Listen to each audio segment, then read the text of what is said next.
Hello, everyone. This is Tom Fox back for another episode today. I'm absolutely thrilled to have with me River Wellborn. River, first of all, welcome to the podcast. Thank you so much for having me. River, what was your role in Sherlock Holmes' Mare of the Night? I was the primary makeup artist and designer with a specificity in the special effects makeup. Let's start off by talking a little bit about your background. You just told us you've been in theater sort of forever. So, could you tell us, where did you grow up? Yeah, for sure. So I was born in Dallas, Texas, but I moved here to Kerrville when I was pretty young. I was probably about 4 or 5 years old.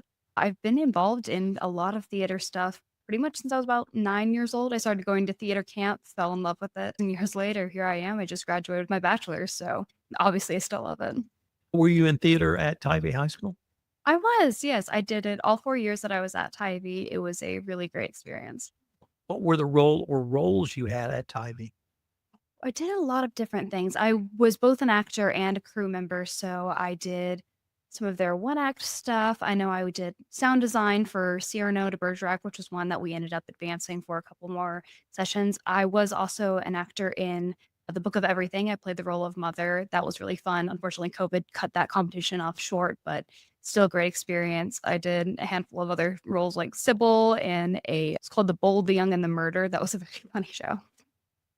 And I believe you told us you just graduated from Schreiner. Is that correct? Yes, I just graduated with my Bachelor of Theater, yeah. So tell us about the theater degree at Schreiner, and then a few words about the theater program.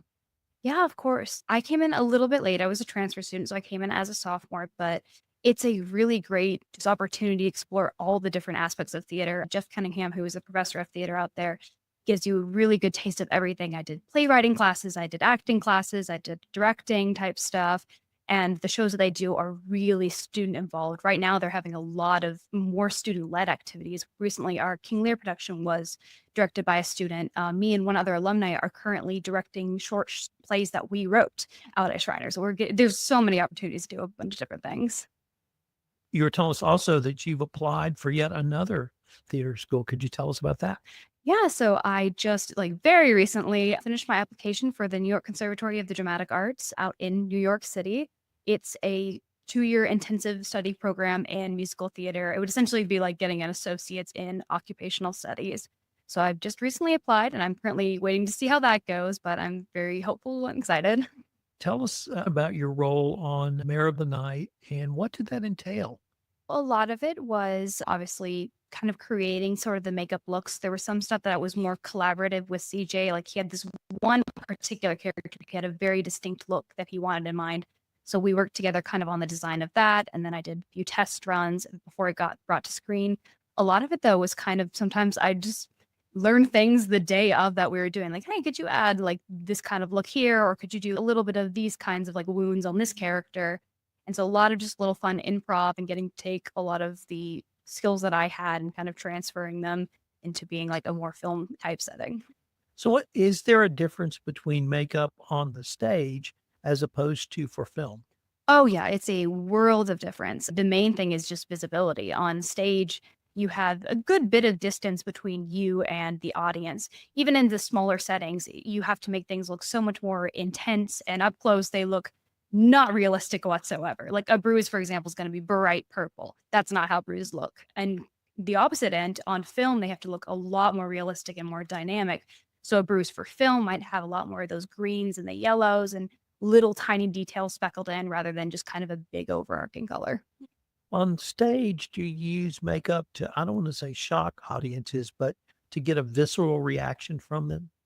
Sometimes, yes. It depends also on the use of it. A really big example that a lot of people will know in theater is in Little Shop of Horrors. There's a part where a character has to come out with a big shiner on her eye.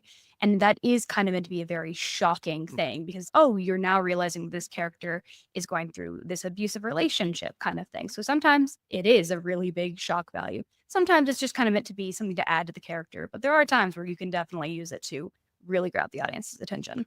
The example I was going to use is in King Lear when he's Um, blinded. And several years ago, I saw a production. I was in England, and so saw the Royal Shakespeare Company, and I knew it was coming.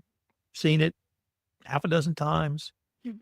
and they put a plastic box around his head and they blew it out so that it went towards the audience. And even I jumped. Oh, yeah. I was the makeup artist for the King Lear out at the Shriner too recently. That was fun. I didn't get to do as much of the blood stuff. That was more the director, Scooty Garrett. I think he used like a sponge filled with blood. So when they held it over his eye, it was really, it's freaky. You mentioned that as part of your process, you would work with the director. Would you do sketches? Did you just start putting makeup or blood or whatever the compound was on an actor and see where it went, get the director's input? What was that creative process like for you? So the first thing I would do would be make a face chart, which is more of like a drawing. I typically use like a digital kind of thing, which is really good to get a base design, make sure we're on the same page with what we're creating. But it's not as good in that it looks always there's a difference when you put it on an actor versus on a piece of white paper. So once we had the kind of base design, he was like, yeah, that's kind of the general vibe I'm going for. I did tests. So some of it were on the actress herself. I did 1 or 2 tests on myself. I remember I had like just another Shriner student who was available that day. I was like, yeah, let me try this, see if you like this, and kind of collaborating from there. Every time I would send him a photo, he would say, oh, I like this part, but I didn't like this as much. Or, oh, can you tone down this and then add more here, until we kind of got to a place where we agreed that we liked it. Without giving too much away about the movie, there may be parts where people are dead, and there may be parts where people come back after death. How do you sort of create that look, which we would all call a ghost, but an ashen look that communicates this person is from the other world, another world, not of this world? Yeah, for sure. I mean, so there's obviously different types of scenarios call for different types of ghost looks. So making this person paler, I have this really nice little like powder that I like to use. Or something that we kind of really went into was using kind of more of the blues kind of contrast, rather like in the more realistic way, but also kind of having a veining kind of fun thing that we did that was more distinct of something that might be more on the supernatural side rather than someone who is like a real person who is dying or deceased in the moment. I once saw a production of Macbeth where the scene where Lady Macbeth, it's clear she's gone mad. Mm. And what struck me about that scene was you could tell that simply from the makeup, Yeah. the way they did her arms and, of course, her face. Is that something that you really strive to communicate at not an emotion, but at really a state of mind by makeup?